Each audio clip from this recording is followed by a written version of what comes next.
Bismillahirrahmanirrahim. Assalamualaikum warahmatullahi wabarakatuh.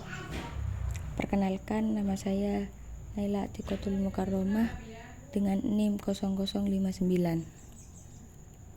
Saya akan menjelaskan makalah dari tugas Pancasila yang diampu oleh Bapak Bahrul Munib, SHI, MPDI, dengan judul Kedudukan dan Fungsi Pancasila.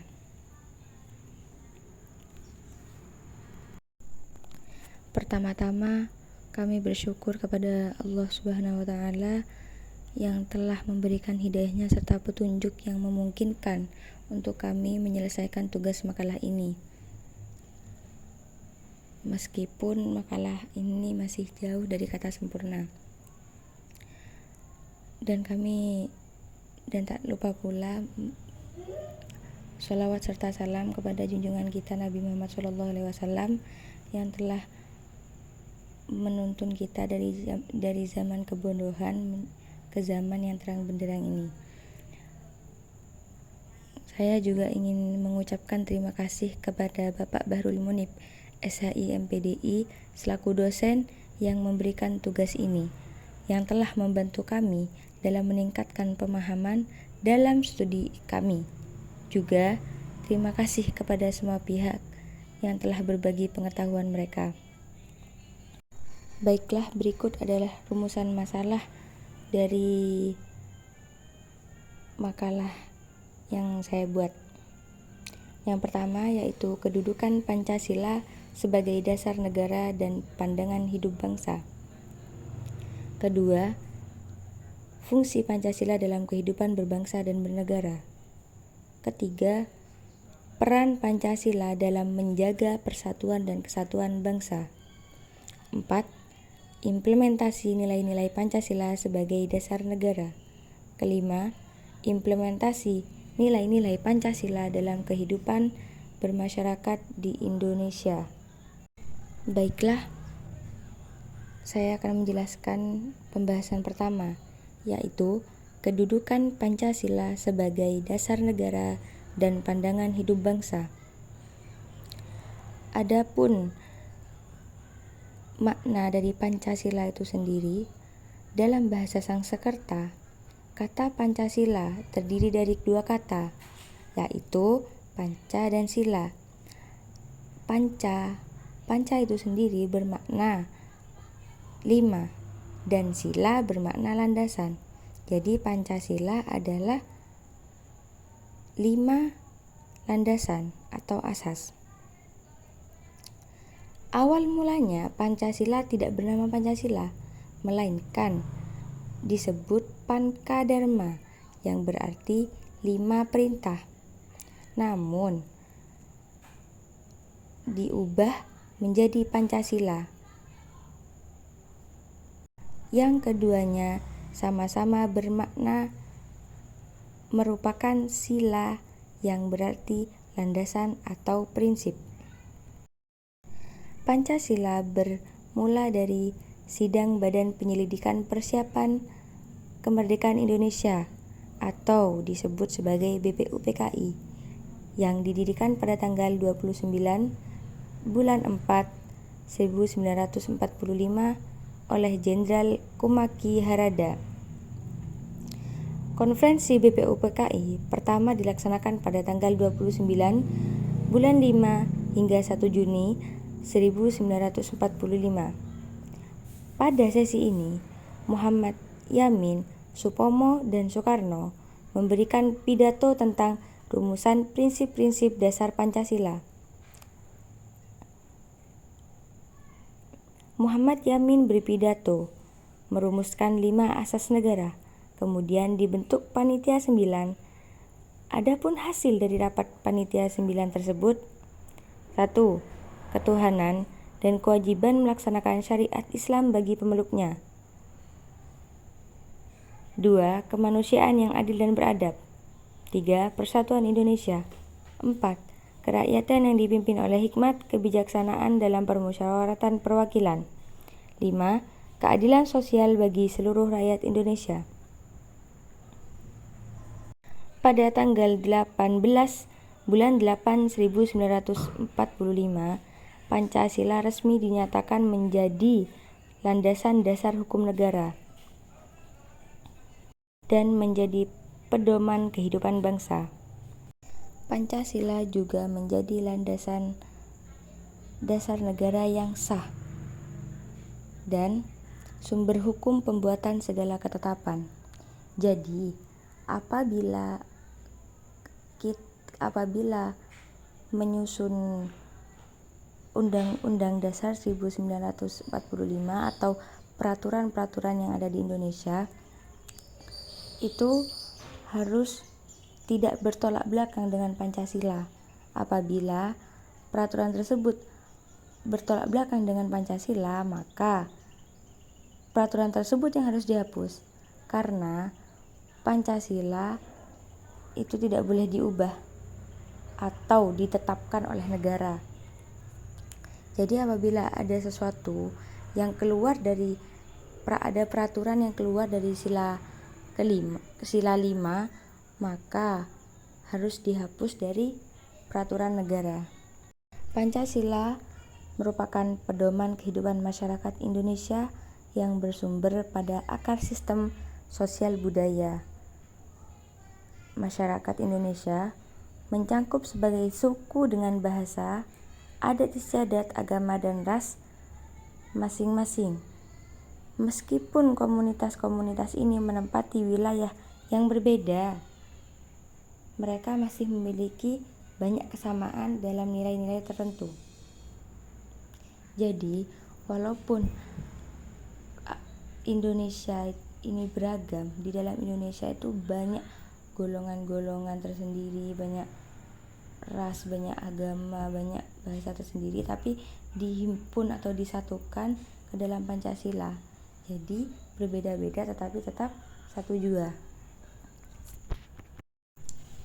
Yang kedua yaitu fungsi Pancasila bagi bangsa dan negara. Adapun Pancasila memegang peran penting sebagai pedoman dalam segala aktivitas di berbagai sektor masyarakat Indonesia. Hal ini disebabkan fleksibilitasnya dalam beradaptasi dengan perkembangan saat ini dan kemampuannya mencapai segala lapisan masyarakat.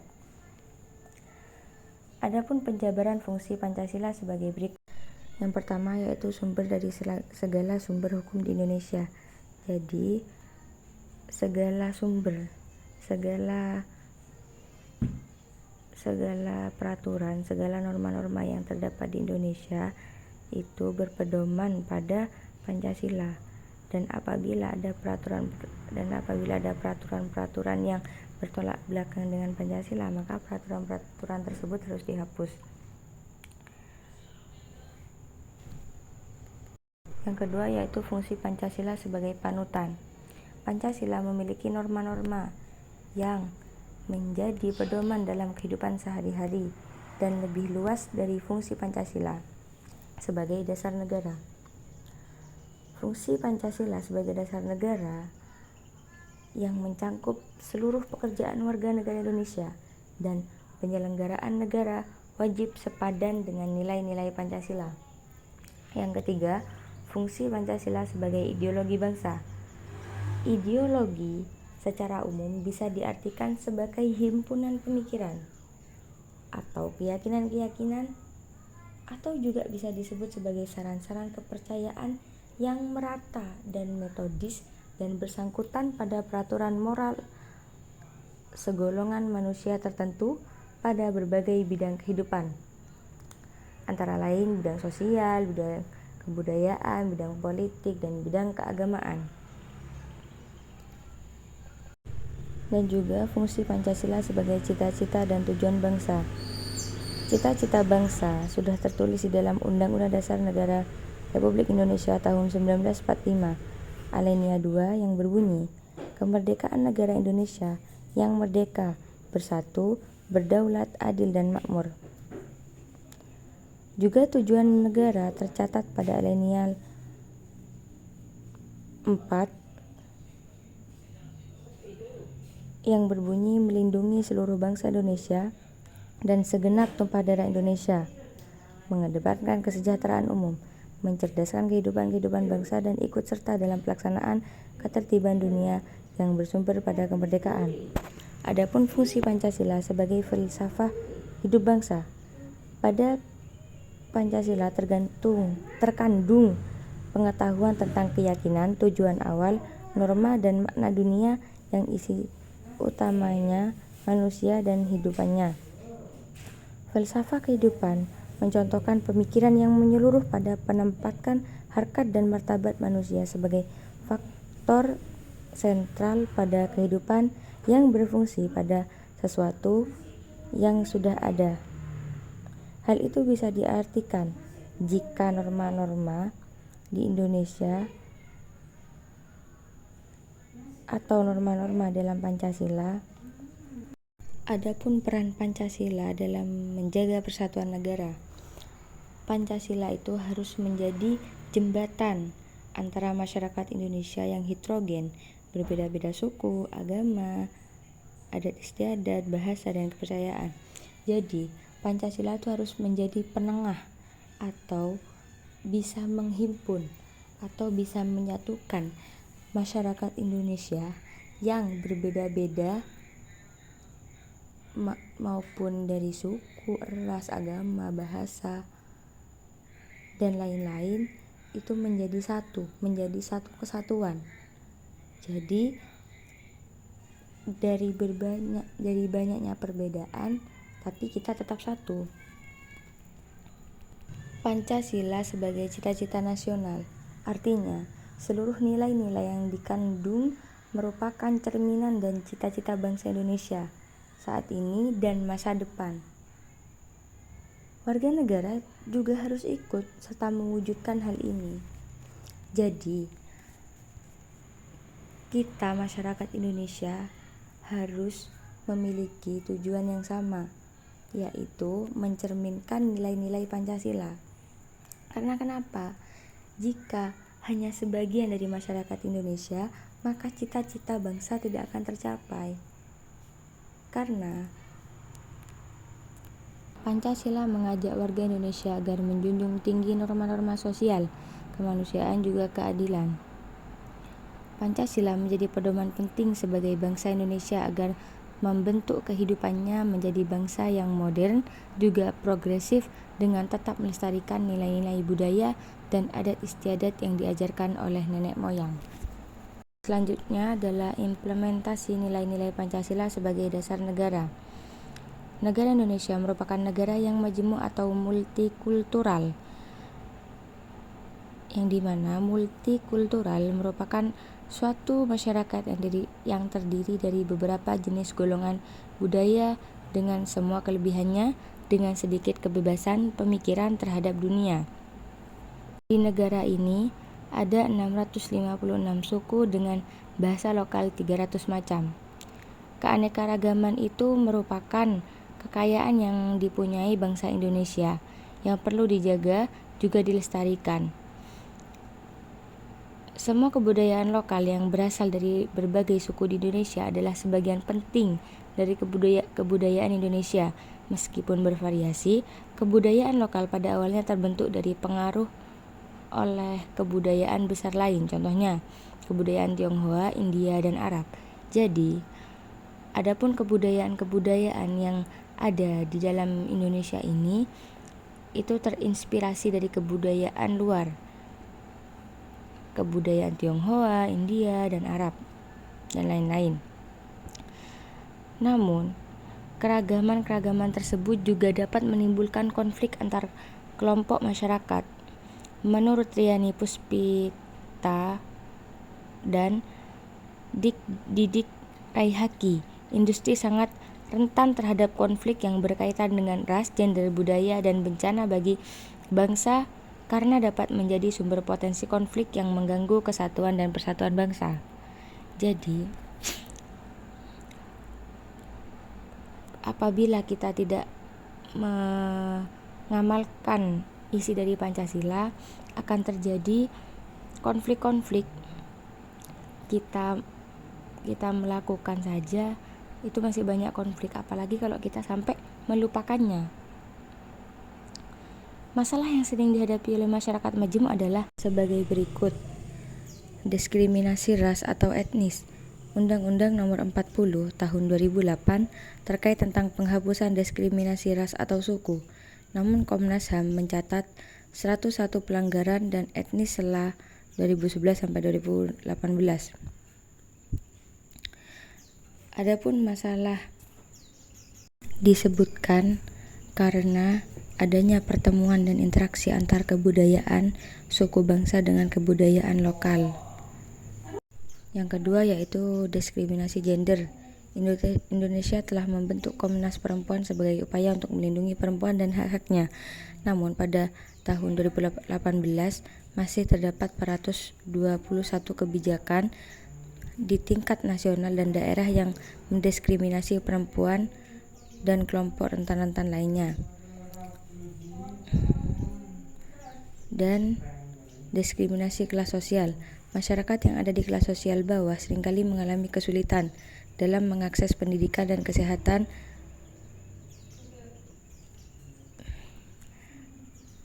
dan masih banyak lagi diskriminasi sosial.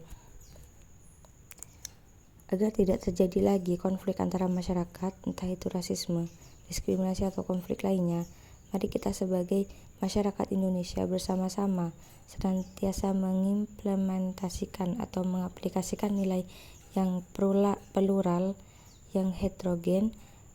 Indonesia memiliki potensi kekayaan multi etnis, multikultur, dan multi agama yang merupakan potensi untuk membangun negara multikultur yang besar, sehingga kita dapat hidup rukun dan menjadikan perbedaan yang kita miliki sebagai kekuatan bangsa Indonesia. Poin yang terakhir adalah implementasi Pancasila dalam kehidupan bermasyarakat di Indonesia. Pancasila sebagai dasar negara dan ideologi bangsa, Indonesia mempunyai nilai-nilai yang wajib diterapkan dalam kehidupan sehari-hari.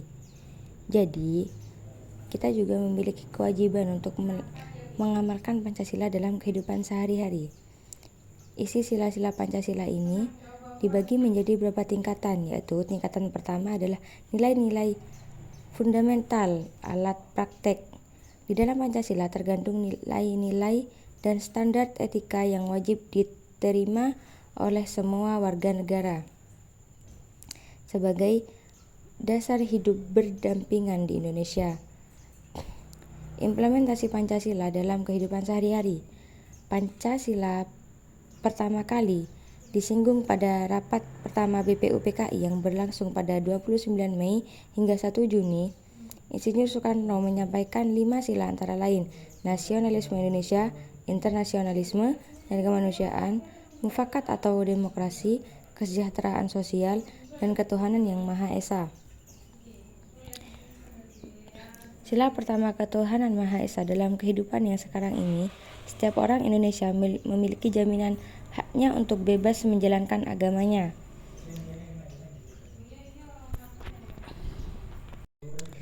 Pengimplementasian Pancasila sangat berperan penting dalam kehidupan sehari-hari. Apabila kita tidak mengadopsi Pancasila sebagai dasar hidup bersama, maka akan menimbulkan banyak masalah yang dapat merugikan kita dan orang lain. Oleh sebab itu, kita tidak boleh lupa untuk selalu menerapkan Pancasila dan menjaga keutuhan nilai-nilai Pancasila itu sendiri. Tantangan penerapan Pancasila dalam kehidupan bermasyarakat. Pancasila yang menjadi ideologi bangsa, menjadi panutan nilai-nilai berbangsa dan bernegara, meliputi kehidupan masyarakat. Nilai-nilai tersebut pastinya menjadi pedoman, pandangan dalam berbagai aspek bermasyarakat. Di era globalisasi, menjadikan budaya dapat tertukar dengan cepat dan bebas melalui internet. Akibatnya, hal ini dapat berdampak positif maupun negatif. Dampak negatif dari globalisasi terhadap pengimplementasian Pancasila yaitu muncul budaya-budaya luar yang bertolak belakang dari nilai-nilai Pancasila, seperti yang dilakukan oleh bangsa Indonesia sekarang. Contohnya, adapun tujuan dari karnaval itu adalah untuk pengenalan budaya-budaya kepada anak-anak, kepada masyarakat, kepada halayak. Nah, cuma pada tahun ini cara dalam penampilan karnaval tersebut berubah.